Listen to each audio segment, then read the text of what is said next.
Welcome, welcome. Okay, today we are officially in the lead up to Mother's Day. You may have started seeing the commercials or the ads online. And if you're a stepmom, I know how that makes you feel. You get maybe a little pit in your stomach, definitely a little bit of dread, wondering if everybody's going to forget you again this year, wondering how you get through all of the brunches that you see online, wondering if it's wrong that you're upset about a day that is still, several weeks out, at least as of the time I'm recording this. And let me just tell you, if that's you, if you're having all these kinds of feelings, you are so not alone and you are so not crazy, right? And that's why I wanted to do this episode now when we're a couple of weeks out instead of the week of Mother's Day, because every year I am watching stepmoms white knuckle their way through that second Sunday in May, totally unprepared,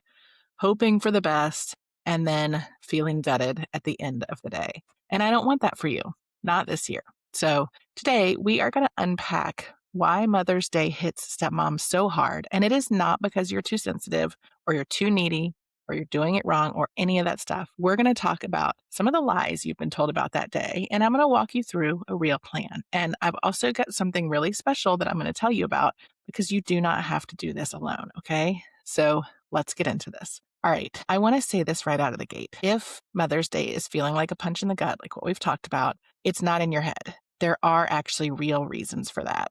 It's not you being dramatic. This is the collision of like 6 different really hard things that land on that one Sunday in May.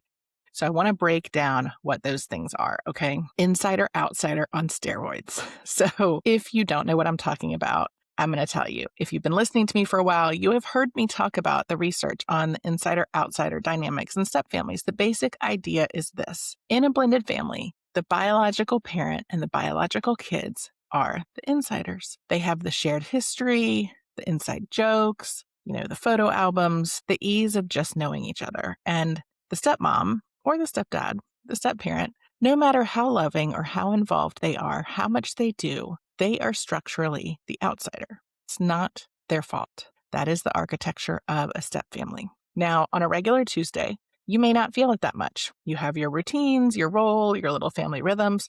Maybe you felt it one time. Maybe you have kind of, moved through that. But Mother's Day is like a giant spotlight, and it shines directly on mom, who the kids belong to, who gets celebrated by who. And suddenly that gap that you have been managing all year feels like the Grand Canyon, right? It's a real dynamic. Here's something a lot of stepmoms also don't have language for, but once you hear it, you cannot unhear it, okay? There's something called ambiguous loss. It is grief over something that you can't quite name because nothing has technically died or ended. Stepmoms live with this all the time. You're doing mom work. You're doing the lunches. You're doing the school pickups. You're doing the late night fevers, the emotional labor of keeping a household together. And yet you're not mom. You don't get that title. And in a lot of cases, you definitely don't get that recognition. Sometimes you don't even get a thank you. Mother's Day cracks that ambiguous loss wide open because here is a day that is literally designed to say thank you to the woman doing mom work. And for a lot of stepmoms, that thank you goes somewhere else or it never comes at all. Of course that hurts. That would hurt anyone, right? All right. I also want to talk about the expectation gap. And this one is sneaky. And it gets us every year, no matter how long we've been stepmoms. You go into Mother's Day with a hope. Maybe it's tiny. Maybe it is just, I hope they get me a card this year. Maybe it's bigger. Maybe it is, I hope my stepdaughter makes me something at school. Maybe it is a full-on fantasy. Breakfast in bed, flowers, the whole production. And then the day comes, and guess what? That reality does not match the hope. And that gap between what you wanted and what you got, that gap, that's where the tears live. That's where the closet floor or the bathroom floor, that's where we live, right?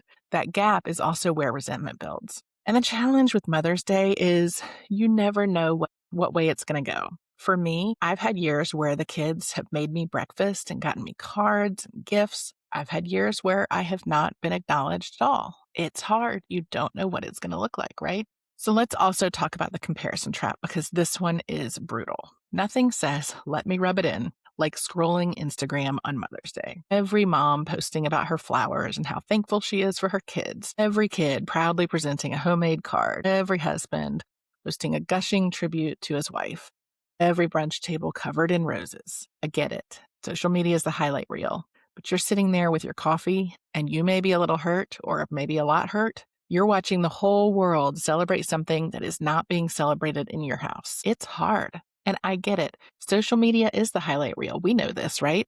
But on Mother's Day, when you're already feeling kind of raw, that can absolutely wreck you. All right. I want to also talk for a second to the stepmoms who don't have biological kids, the childless stepmoms. I am one of you, and I definitely see you. If you have been listening to me for any length of time, you know my story. You know that I did 5 rounds of IVF in my first year of marriage. You know I don't have bio kids of my own. And for years, Mother's Day's been a landmine because on top of all the stepmom stuff, there's also that grief of the kids that you hope to have and that you never got to have. If that's you, I want you to please hear me. Your grief is valid.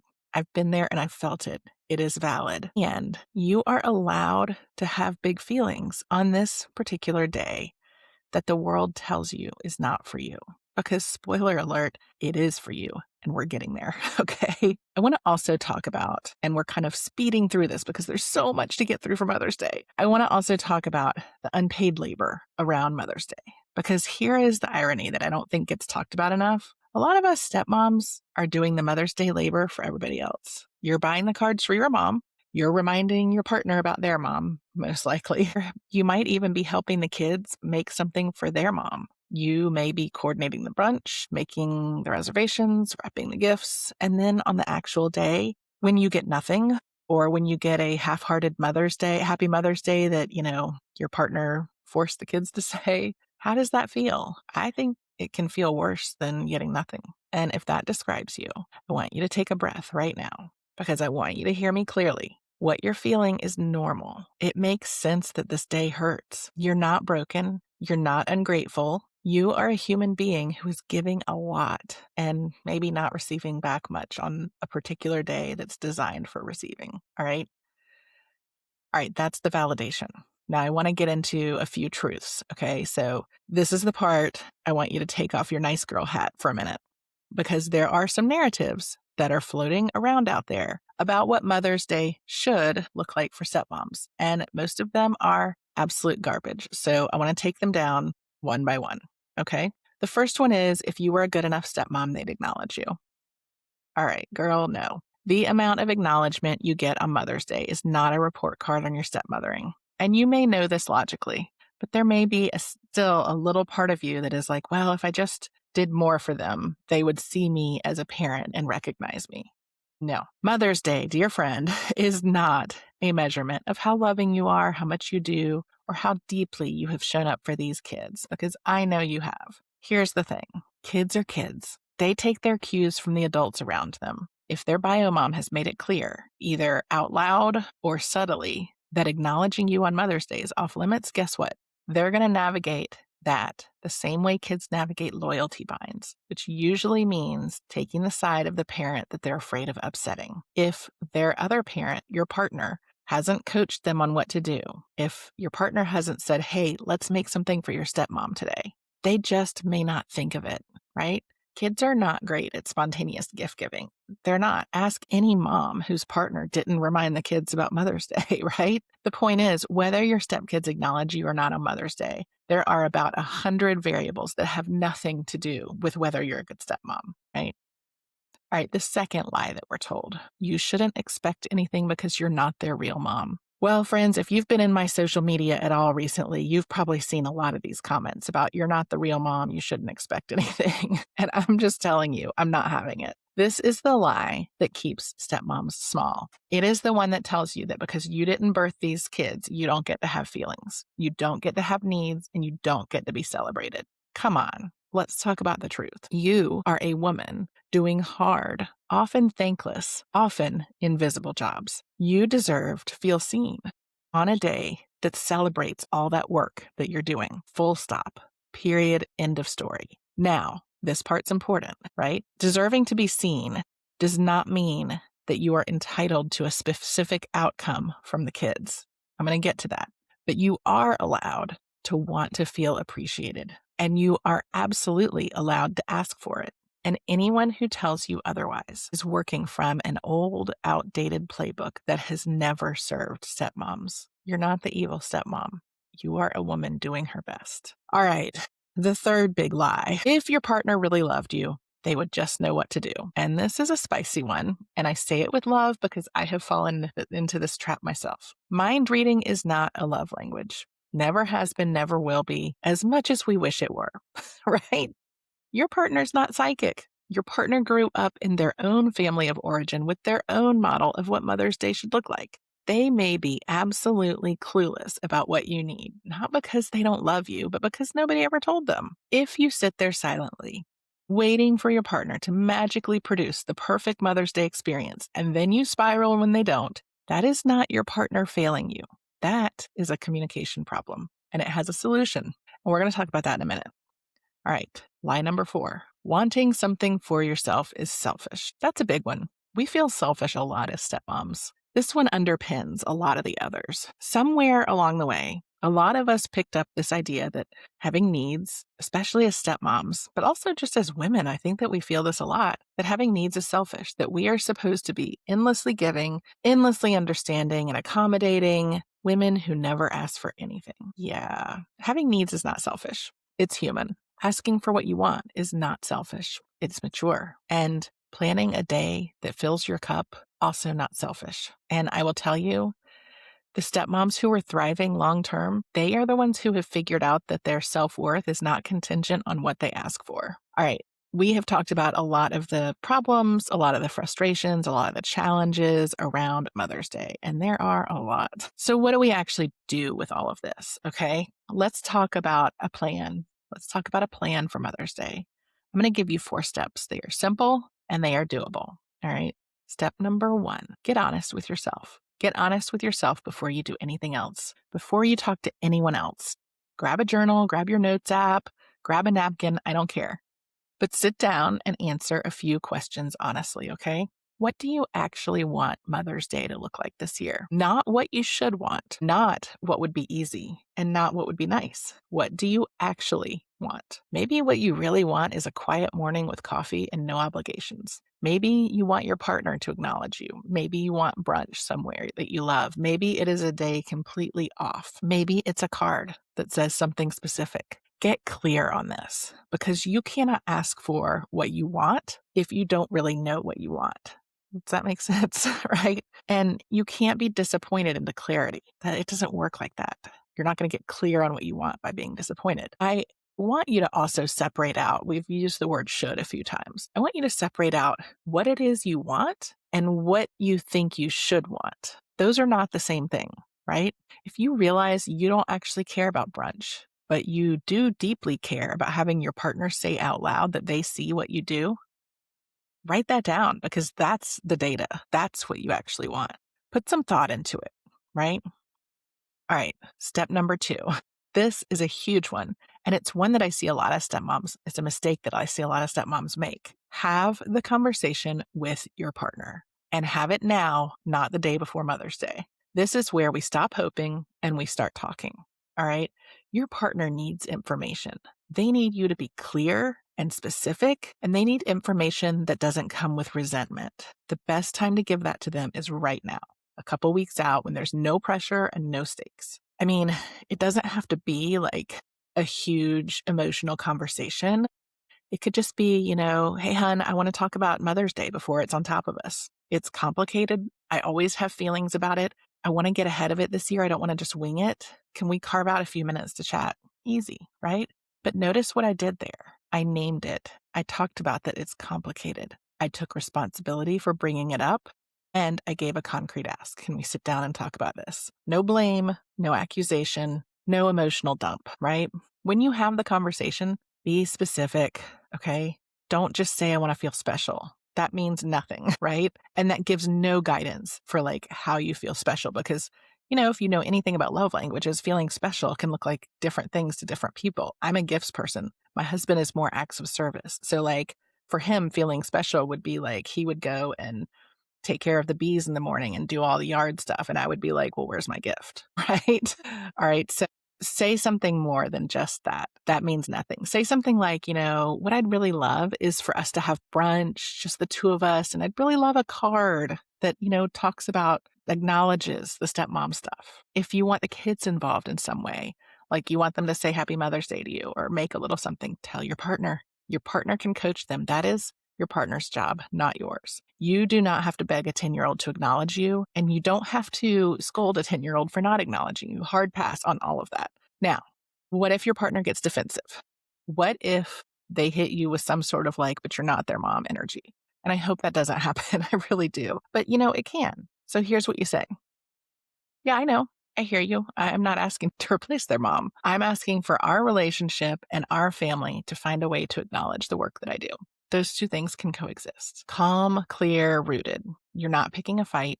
You are setting a standard. All right. Step number 3. This one is hard and it can take practice, but it will make a difference. And that is release the kids from the outcome. It's really hard, but the kids are not your emotional barometer. Okay. Whether they acknowledge you on Mother's Day is not a referendum on your relationship with them. It is not a report card, and it sure as hell shouldn't be a scorecard. But it's really hard, right? When they don't acknowledge you, it feels so personal. I mean, it makes your stomach hurt. But I want you to internalize this, okay? It's your partner's job to talk to the kids about this, if it's appropriate. Your job is to love them the way that you love them. Or if you're not quite at loving them yet, you're still getting to know them, your job is to treat them the way that you would treat them, right? Don't hinge your sense of self-worth onto what a child does or does not do on a specific Sunday in May. I also want to say kids are selfish. And I don't say that in a mean way. It is their place in life. It's their developmental stage. They are thinking about everything through a lens of how it impacts them, right? They're not thinking about your feelings. And P.S., they're also navigating loyalty binds. If it's a high conflict situation, they may be fronting for their bio mom. Sometimes they're just oblivious. It has nothing to do, most times, it has nothing to do with you at all. If they surprise you with something amazing, wonderful. Receive it with grace and be excited. If they don't chase it. Don't spend Mother's Day reminding a 12-year-old that it's Mother's Day. Don't spend it silently resenting them or making passive-aggressive comments. And trust me, I'm from the South, and passive-aggressive is our language. Like, it is really hard to not do that. Try and release them from it. It's a gift to them, and it's a Mother's Day gift to yourself. All right? Okay, you've gotten honest. You've had the conversation. Now, plan your day on your terms. What would fill your cup on Mother's Day? Plan it. Put it on the calendar. Make it happen. And here's the other piece. Opt out of what's going to drain you that day. If brunch with your mother-in-law makes you want to crawl under the table, you're allowed to not go. If sitting at home waiting for something nice to happen makes you miserable, don't sit at home. If scrolling Instagram on Mother's Day is going to wreck your mental health, my God, put your phone in a drawer, please. You are the CEO of your own Mother's Day. You are allowed to design a day that works for you. I want to give you just absolute and total permission in case you need to hear it from someone. Here is your permission, okay? Skip the parts of Mother's Day that don't serve you. You will not be struck by lightning. Your family will survive. Your mother-in-law will live. You are allowed to protect your peace. And I'm using the mother-in-law example. I have to tell y'all, I love my mother-in-law. She and I have a great relationship. So I'm using that in general, not related to mine. I really hit the jackpot with all of my in-laws. I'm very lucky. All right. So where are we? I want to zoom out for just a minute because all the tactical stuff matters, but there is a bigger shift underneath this. Okay.